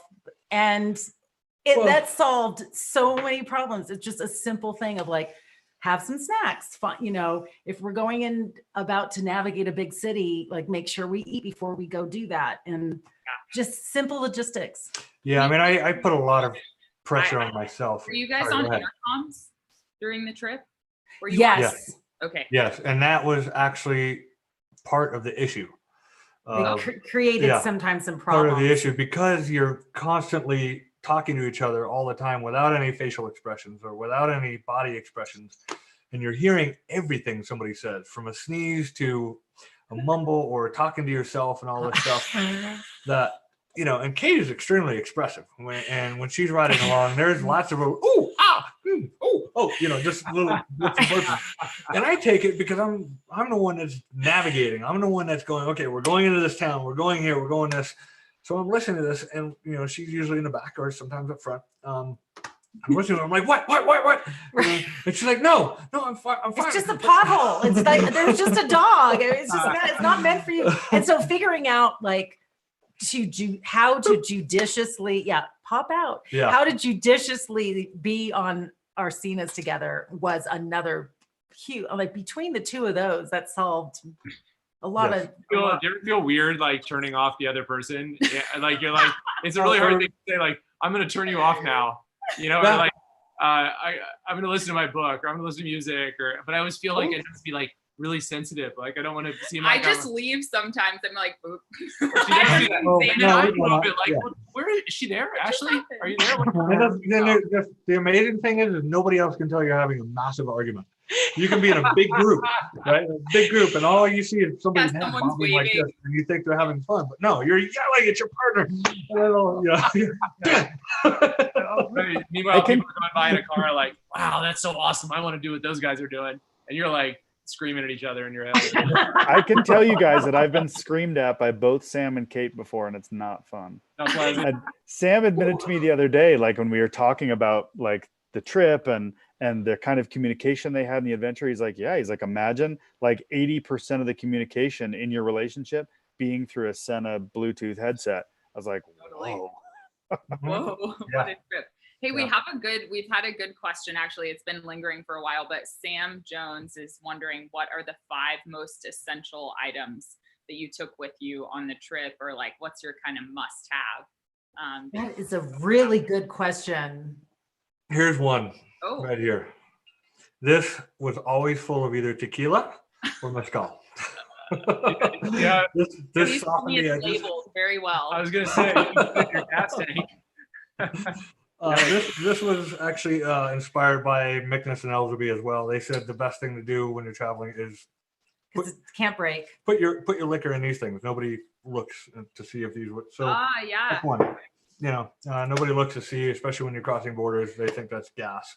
You know, it's funny because I was thinking about this for me I'm totally addicted to coziness and for me, it's just like I know, badass moto traveler, addicted to coziness turtle. My tea is called Warm Hugs. It's a very cozy tea. I wish I could share it with you. I have to get some of that, man. I'll send you some.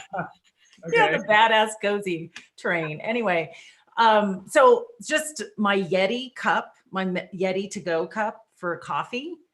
Mm-hmm. I mean, it sounds silly, but that was really important to me. And then I also got a solar light, one of those blow up solar lights.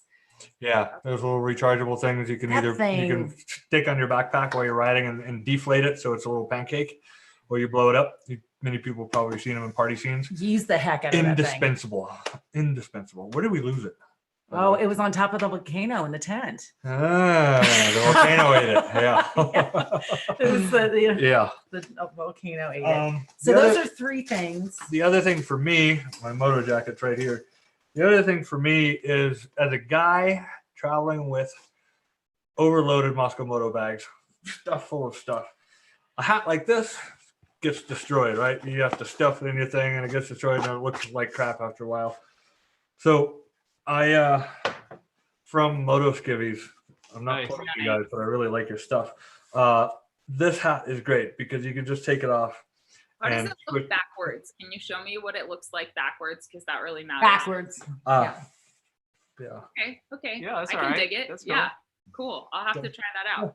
And I have to say the 5th thing, sorry to plug you guys, but the Moscow Moto gear was key. It really was. Thanks, guys. No, it really was. And like when our gear came in the mail, it just really made it real in some way of like, wow, we're doing this. I better get ready. And then, yeah, your gear is amazing. That's so, awesome. Thanks, guys. I think there's something, one of the things that I love about bags as a business is that like, there's something so intimate about the relationship that you develop with your bags on a long trip. It's a little bit like backpackers on the PCT or the Appalachian Trail, Their shoes. Yeah, their shoes or their backpacks. The backpack becomes sort of your home, and it's the same with the motorcycle luggage. It's like you're in and out of it all day. It holds your important things. It's not just a bag. It's like it becomes something. It's really a part of the trip. I don't know. I even develop a little sentimental attachment to them. Yeah. Like, that's the bag that was with me in Ghana. I got to bring that over here to this other place. Like. Yeah. Sometimes when we sell we do like a sale once a year where it's like a bunch of used gear, and so if we've like made a design change in anything, I usually toss my gear into that pile. And I'm like, man, I should mark up the price of those bags, not mark it down, because like, not because it's mine, but because it has so much sentimental value to me. I should. Yeah. Sentimental surcharge. Yeah. Sentimental lived in. Yeah. It's like shoes that are broken in. Yeah. But honestly, too, I've thought, gosh, it'd be so great to have traditional travel bags that had some of these features, some of the design features, because it's so functional. That's great. They work for it. I'm wondering, Jonah, have you three done a long trip together, or like what's the most extended sort of moto trip that the three of you have done?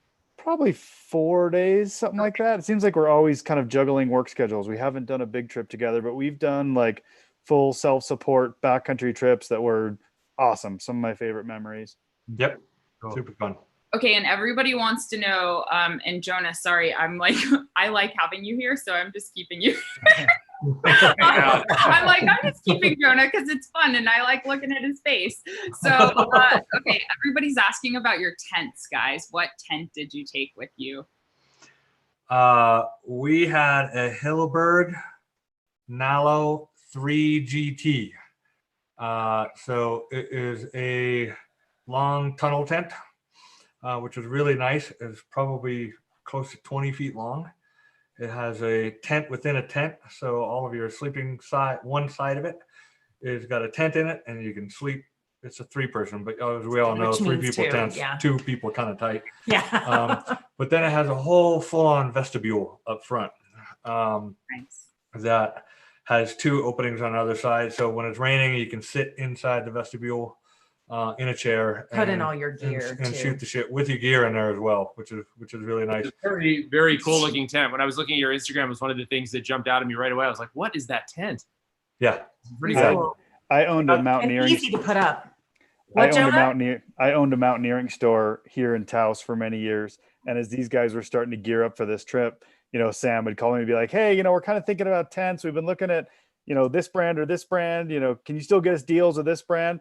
And I would call him back and be like, "Oh no, like if money weren't an object, like check out this Hilleberg tent." And he came back and he's like, "Oh yeah, that's." I remember that conversation, Jonah. Thank you. Well, ironically, one of that tent popped up for sale used on ADV Rider, and it ended up being RTW Paul. Oh, no way. It was his tent. Yeah. That's great. That's so crazy. That's so crazy. Isn't that wild? That is wild. Yeah. So bought it from him. World. Yeah. And he said he took it all around South America and loved it and had a great time with it, and then had no use for it since he had become single and it was too big for him solo. When the other plus side with 2 people riding 2 bikes is you can share the load, right? So you don't have to get all micro light as a single rider with a little tent and your itty bitty little pocket rocket coffee maker and all this other stuff that you have. You can get a lot more comfortable. You can bring full on chairs and a big fat tent and a tarp. I made a tarp. I was really bored one day and I had some ripstop nylon, so busted out the sewing machine and made this 6 foot by 8 foot long tarp to put up over the tent in case it was raining. It only rained on us twice in Mexico. Yeah, so we actually never used it. But very proud of yourself for making it. Yeah, totally proud of myself for making it. So which is awesome. Yeah, I want to because I think maybe we're gonna have some other people on and stuff, but I wanted to I'm not sure, but I wanted to make sure we got to the last stage of your journey, because I just realized we kind of stopped in our storytelling right when you guys were becoming aware of right when the COVID hit. I would love to just close it out by, I want to hear what happened then. What was the next thing? Like, so you guys find out, everybody starts freaking out, 24 to 48 hours, everybody's trying to vacate the city. Yeah, all the restaurants were starting to shut down. The local government had said that all bars were officially shut down. So, and Honduras had shut down their border, and El Salvador had shut down their border. Nicaragua then immediately shut down their borders, and Costa Rica did the same. So it was like, easy. Yeah, there's just no way we're doing this. Mexico was still wide open, and Guatemala hadn't really done anything because they were kind of in the middle. But they were, Antigua and other towns were starting to shut down. So we just said, okay, let's just find the nearest town in Mexico that we can go to, which ended up being Tapachula, the very southernmost town in Mexico, and just get across. Yeah, we wanted to get across that border because that was the one border that wasn't our border that was an issue. Yeah, and we were just really nervous that Guatemala would pull an El Salvador and not let you in or out. And it would be totally stuck. So we got to the border. We got to the border in a day from Antigua, a big fat long day. But we got there, left at 7 a.m. and got to Tapachula at like 4 o'clock. No, we got there at 1 o'clock. But everybody was out to lunch for an hour, so we had to wait. So once everybody came back from lunch, meltdowns. I have to know. I'm imagining myself in this situation of like racing. There's a pandemic on my tail, like chomping away, and I'm like on a DR650 trying to get to borders and this and that. I would have a freaking meltdown, 100%. Just be like, I can't. Right? But, you can't. you have one of those. You can't get mad at. Well, it was just like, kind of seeping into your consciousness, but some of it was denial of like, even though both of our intuitions were just like, we need to get home, we need to get on the road, and we're lucky that we are able to logistically get on our motorcycles and drive there, even though it's a bazillion miles away. Yeah. So lucky not to have to navigate, planes, trains, and automobiles and a lot of borders. I just felt another great plus of moto travel, of you're in control of your vehicle. Like we could choose what border we were going through, which we did research of what the best one was. And it did have a real sense of urgency. It really did. What was interesting is how soon people in Guatemala and also Mexico, when we ended up getting there, but I mean, all out of nowhere, people were wearing masks and hand sanitizer was everywhere. And when we did get to the border, which such a good choice of that border crossing was, we had to go through 2 temperature checks, 2 health checks, masks and hand sanitizer everywhere. It was very a questionnaire from involved. Mexico as to where we've been, who we've been with, how were we healthy, all this stuff, and multiple times. But people were like just super on it and friendly. But there was a whole process. When we ended up finally getting to the U.S. border, none of that. Zero. No temperature check, no hand sanitizer, no mask, nothing. It was just welcome to the United States. Have a good day. This was a week later. It's 9 days. It was like, all the big stress was like, get yourselves home, but no sort of, whereas in Guatemala and Mexico, like right off the bat, it was just like, it came, we were so interesting. Exactly what we experienced. Yeah. We were in Asia when all this went down, and so we came back and had the same, we've been watching it progress in Asia, and you're getting your temperature checked just to get into a hotel, and we're all these hoops we're jumping through, and even the airports we transited through, and we've just gotten accustomed to answering questionnaires, filling things out, getting temperature checked everywhere you go, and then you pop off in the U.S. Same thing, not a single question, not a temperature check. Welcome to the U.S. Walked right to the border, hopped in an Uber. Nobody's got masks. Nobody's using sanitizer. Asked the Uber driver like, so what do you think about this COVID thing? Oh, he's not that worried about it. Like alternate reality. We're like, what in the world? It's like rides are a little slow. Yeah. You got pretty sick in Asia, right, Ashley? I did. Yeah, I got really sick. Who knows? You could have gotten COVID, or you could have gotten a massive bug. Who knows what it was? We don't know. I'm actually really curious to. The other night on the live stream, I mentioned I mentioned getting a test, and I was talking about the antibody test, but it was misconstrued that I thought that an antibody test would like prevent you from spreading the virus. I do understand that it wouldn't prevent you from spreading the virus. The reason I'm fixated on it is because I want to know Just that curious. I have it. Like before I really want to know. I would feel the same way. Absolutely. Yeah, knowledge. I was lucky because I didn't have that too bad of a case if I did have it. So yeah, it was that's 3 or 4 days and then it was over. But the timing was just like, it was so, the timing and the symptoms were it was like, it was right at the moment when this is happening, and it was right on the list of symptoms. It was just really weird. Very well done. You guys got into Mexico. I was going to just kind of get this out. So you get into, you're like, first we got to get across the border. So at least we share a border with the US, right? That was the first, get into a country that borders the US. And then what did you guys, what happened then? How did you? So from Tapachula, we spent a night there, and it was already very apparent that things were getting pretty weird. Businesses were starting to shut down. Most people were wearing masks.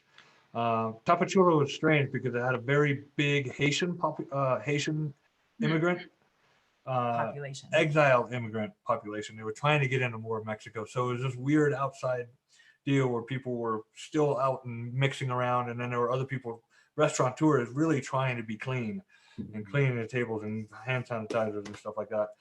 So the vibe started getting really. Yeah, it started getting weird. So then we went to San Cristobal de las Casas, which we had been there a month prior and spent 5 days there and loved it. And it was a happening city when we first got there. You know, tons of tourists. Everybody was having a great time. When we get there, the town was dead. I walked down the main walking street in San Cristobal de las Casas, and I counted 3 minutes before I saw another white person. Wow. Which, you know, and before it was just tons and tons of tourists and, you know, all this stuff. It was like, okay, same thing. Everybody was starting to get kind of weird. Like, okay, we're going to spend one extra day here in San Cristobal. We were exhausted, and we were just like, we needed to figure out our route home too. Yeah. Of like, I know it's north, but there's different ways that you can get north. So we asked our Apoyo support groups, and we asked another guy named Jesus Leon, who owns a Ducati dealership in Villahermosa and Merida. And he said, oh, no, if you want to go fast, you got to get on the 145D, which will take you up toward Veracruz and then through Puebla and Mexico City and blah, blah, blah. Gave us a great route and sent us along that way. And that section from San Cristobal de las Casas to Puebla sucked. There was a lot, Yeah, it was 101 degrees pretty much the whole time. Oh my god! And it was full of trucks, and it was, you know, our bikes fully loaded are happy at 65 miles an hour max. And I'd never done that kind of riding before, like from Antigua to the U.S. on just major days on a lot of highways that we avoided. Typically. Yeah. And so big highways, long days, big trucks. And we ended up doing pretty much on average about 600 kilometers a day. Oh man. And so what was the total from the minute you're like, okay, we're beelining home? It was. Well, it's interesting. It took 9 days. 9 days to get home. And that was 2,600 miles. That was hightailing it. With one rest day, right? 9 days, 2,600 miles on fully loaded DR650's on the highway. I accidentally exaggerated that today. Wow. I was having like a marketing meeting earlier, and I was like, they rode 27,000 kilometers. Is the Earth even that long? Sorry. Well, the other thing is, you know, your family is, you know, the fifth thing of Central America of things to bring along is SIM cards. SIM cards are $2.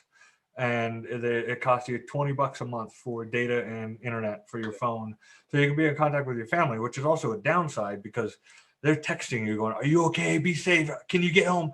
Hurry up, get home. They're, you know, Trump is doing this and the governments are doing this, and, you know, Arizona just decided to blah, blah, blah. You shouldn't go through this Texas border because, you know, blah, blah, blah. So we're trying to figure out, should we go through Brownsville? Should we go back through Nogales, New Mexico? And it ended up being that New Mexico is really the best answer because New Mexico was pretty slow on the border closings. Juarez, on the other As hand. one of their closest friends, was there even a seconds of doubt in your mind that they were going to make it home, or what was your? What I will tell you about both of these humans is that they're total survivors. So there was no doubt that they were going to make it home. It's funny. I was hearing from them maybe every couple of weeks directly. I mean, there were lots of WhatsApp updates, but I would only get a direct message to me like, hey, we're thinking about you or whatever every few weeks.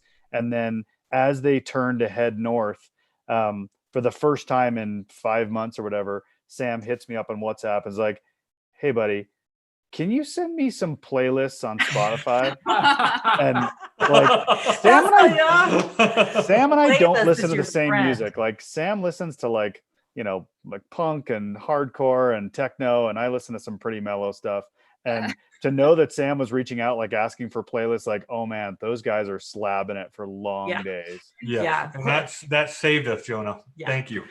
Playlist definitely helped. You weren't like falling asleep. You chose well. Slow music. What's that? You weren't like falling asleep. Well, the Ryan Adams on the No, it was good. It was totally good. And we could listen to our own music, which is great because she hates my music and I don't really like her music either. And Jonah chose a really good range of everything. So that worked out. Awesome. I think this, it is a hell of a story. And a lot of times the things that go wrong on a trip, we all know this, those end up in some weird way being the highlights. And no good trip ever is without moments of misery and shock and surprise. True. And in a way, this thing, it's such an interesting story because it starts with you two lovebirds on your honeymoon and ends with you hightailing it back for the States as borders are being closed all around you and your family's texting you and worried and you're slabbing 2,600 miles in 9 days to get across the border. It's incredible. And in a way, that's a gift because it's a story that you guys are going to have forever. Mm-hmm. And what an amazing and interesting moment, to be out there. It's so weird that we go out, we know that we don't want bad things to happen. And yet we go out and put ourselves in situations where we're super vulnerable. And you guys did that. And when things do go a little awry, that does end up being that you're sort of like, when it's over, you're like, that was it, man. That was what I wanted. And yet I took all these steps to try to avoid risk. And yet when something did go haywire, now I look back and I think that was the shit. That was the moment. It's just really neat. So it's a cool story, man.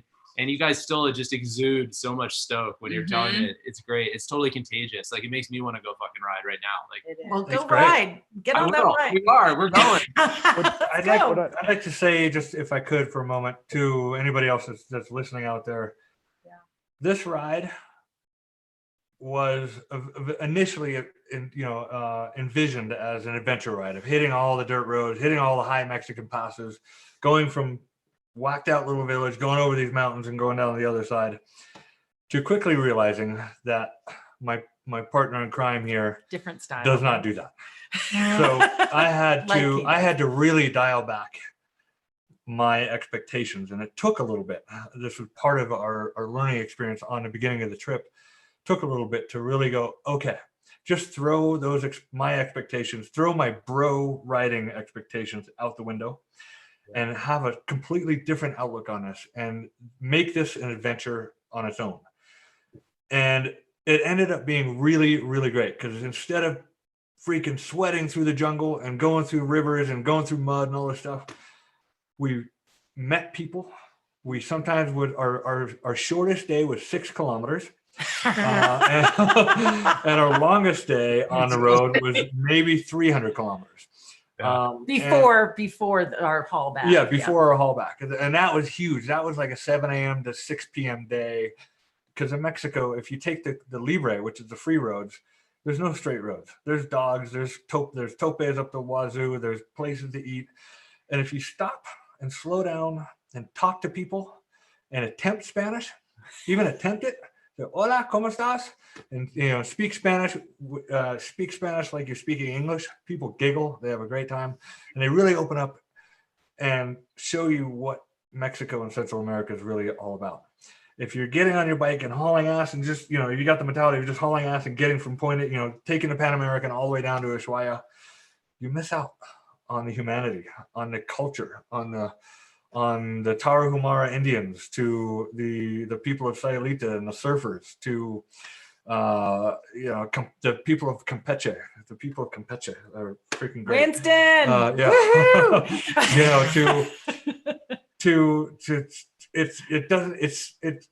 It doesn't need to be an epic adventure. Just know that it's always an adventure on a bike, and have fun with it. But get out the door. During that first trip, I can't wait to get on the road again. Yeah. Really?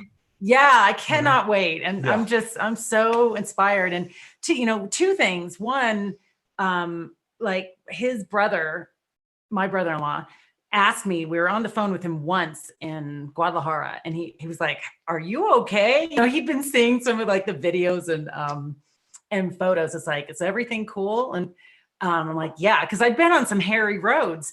And he said, "Well, what's been your favorite thing?" And I said, my favorite thing has been the most challenging things, like those roads that terrified me and were really challenging, and and really, I don't know how to express it except for it challenged me on a deep level. Those were my favorite. I mean, I just love it. I really love it. And then so my confidence.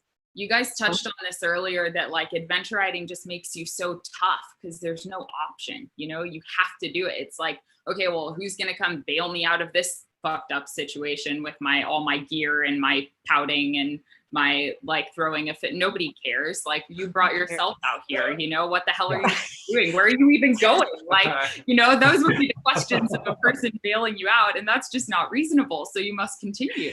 So yes, you must continue. Yeah. So and it's exhilarating, right? And I could do a lot more than I thought I could do, and I love it. Yeah, we did this. What's Jonah? that? Oh, Jonah, do you have a question?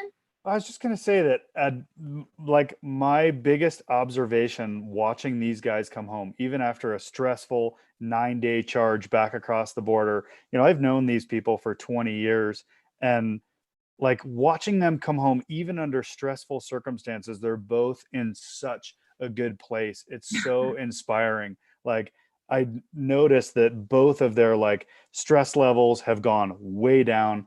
Both of their abilities to communicate have gone way up. Sam and I have definitely coached each other through some stressful work stuff. And, he came home and had a lot he had to face, obviously relationship wise and dynamic, and being a new owner in the company. And he's like approaching these interpersonal conversations with like totally different tact, totally different level of patience. And it's really inspiring to watch, and right after they came home, we went for a little adventure ride. And my 690 tipped over on top of a mountain and cracked my clutch case. And I was just like tearing my hair out, watching oil spill out of my bike and freaking out. And Sam, reaches into his bag and grabs the JB weld, which made it all the way down to Guatemala and back and didn't get used, and now gets used like 15 miles from home. And he's like, whatever, no big deal. Like, we're going to patch this thing. Like, we'll get you home. No big deal. Like, and here I am freaking out. I was like, whatever, no big deal, man. Like, wow, that's the kind of like stick-to-itiveness that comes from like a seasoned traveler who lived on his bike for 5 months. That's a great word, stick-to-itiveness. I got to use that. That's good. That's a good word. Yeah, it's amazing. You come back from a trip like that, and it's like, okay, your cup is full. You're like, okay, I have purpose. I just had this amazing adventure. I have so many stories. I know why I'm doing. You've had a lot of time to think about your life and where you're headed and what you're doing and who's in your life. And you're so sure, right? And then you have this other perspective, Jonah, like you said, where like no longer are you approaching these situations from the same position you were in before. Now you're like the third party. You can sort of look down and above and through all the bullshit. And yeah, I can totally relate to that. It's a calm, It's freaking great. Yeah. It really is. Another thing I like about this is that I haven't heard you guys mope or complain once about your dream trip getting cut off. No, because it was 4.5 months of super fun. Yeah. We had a great run. Yeah, we had a great run. We weren't tired. We weren't going south, going, oh God, we have to make it to Panama. It was still like, oh, well, we're going to go into Honduras. Let's check that out. But obviously that all got changed. But it was just so much fun to slow down and and poke our noses where they don't belong, or into other people's homes, and be invited to people's homes that lived in the middle of the poorest parts of the country, and to see their generosity, and to see these entire families make food for you, and kick grandma out of bed so you can sleep in her bed, and just grandma was fine with it. But I mean, yeah, I mean, you're just so obviously in such a state of like privilege, and so fortunate just to be even doing a trip like that, that if it feels kind of rude to complain about anything. But I mean, not that there weren't moments of disappointment or sadness or grief around like giving up that part, but that also felt good to kind of have that awareness seep into being able to change our plans. And not, of course it was made for us really, but at the same time, just going through that process was really interesting. And there's more travel ahead. Yeah, exactly. That's what I was. Do something together, man. Let's do a trip together. We go ride with you guys anytime. Yeah, that would be incredible. Jonah, you brought such awesome questions and insight to the conversation. Thanks for joining us. Great to see you. Thanks for letting me jump in. Yeah, thanks for helping us get this together, man. Thanks for getting these on. It was awesome for me because there's so many of these stories that I would probably not have gotten out of Sam and Kate on my own. So to get to hear them share it with all these people on the live stream tonight was really cool. Thank you. Cool. Well, it's been welcome. Thanks for the idea. See you soon, Jonah. Take care. Man, I could do this like all night with you guys. It's so, your stoke is so contagious, like Pete said, and I'm sure everybody else who's watching is feeling it too. When are you going to, when do you think you'll be going out again, and where are you gonna go? And my dream would be next winter. Every 6 month takeoff. Hopefully my brother's not listening to this. Going for 2 hours. He probably dropped off a while ago. You've got 2 kids, yeah. Realistically, a longer trip, probably a couple of years. If everything gets comfortable, and hopefully shorter trips. And we can save, and lots of shorter trips. 4-day trips, 5-day trips. I get a few weeks of paid vacation every year. I plan to use it. I'm not one of those people that hoards my vacations for sick days. I'll just do whatever we can. But I mean, South America is on my mind. I've been trying to get there for decades. So I see that as our next. Definitely. South America. I mean, there's so many places I want to go. And a fly-in ride, do you think you'll drop in and do like a fly-in ride trip there, or you're gonna? I was inspired by your Ethiopia talk at Overland Expo, and then again on online as well. The two of you really made it clear that buying cheap little bikes in a foreign country is not that hard, and it's actually a lot of fun. And you don't need a GS 1200 or a KTM 1290 Super Enduro or whatever.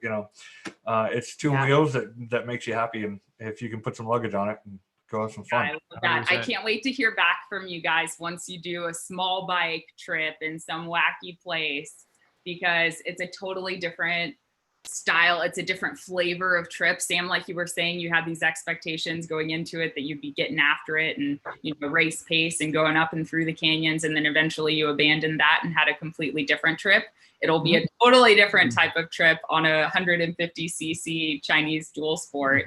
So I can't wait to hear back from you guys. And there's some great rental operations, in South America as well. You've got the Ecuador Freedom in Ecuador, and then Mike at Motolumbia in Colombia. 2 great rental operations. And I've been in touch with Motolumbia. What's that?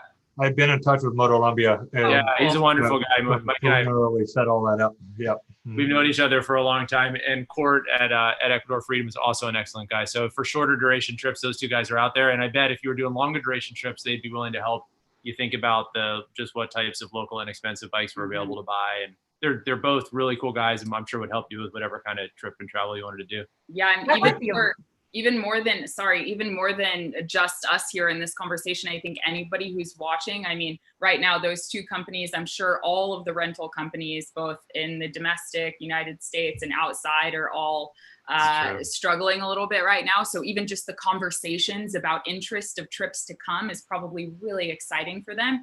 So if you have the interest or excitement about a trip, reach out, you know, start a conversation with them, get some information. It's a great time to plan that next adventure. And Totally.